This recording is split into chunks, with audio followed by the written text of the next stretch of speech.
Residents in remote Northern Territory Aboriginal communities say police response times are too slow and it's putting lives at risk. They want more police permanently based in the bush because they say officers are stretched too thin across large patches of Central Australia and are often too far away when they're needed. It's beautiful and vast, but a long way from help in a crisis. 3 police officers are based in the community of Papunya, about 240 kilometres northwest of Alice Springs, but they cover the entire Western Desert region and can be hundreds of kilometres away when needed.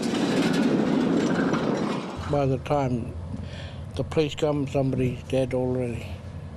Recently had a big family member having a big brawl out in one of the communities. I mean, there was not much help there, let alone they only had to wait 24 hours later, and in between that time lapse, anything could happen.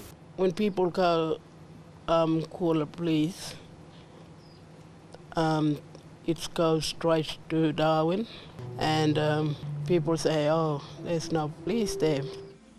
Like many communities in the Northern Territory, Papunya is facing increasing issues with grog running and domestic violence and says it needs a greater police presence to help tackle it. We have the Banned Drinkers Register. I think that's a fantastic initiative and Women's Council supports it. But if there are no police actually present in the community, then how does that system work? As 32 new police officers prepare to start training in Alice Springs this month, neither NT Police or the government will say how many, if any, will be stationed in remote communities. By having these 31 police here in Southern Command full stop, it helps with remote policing, whether they're based there or not. The NPY Women's Council says it's disappointed. Having officers placed in communities is not a second tier, it's actually a part of the primary model. 18 new police stations were set up in remote areas under the intervention in 2007.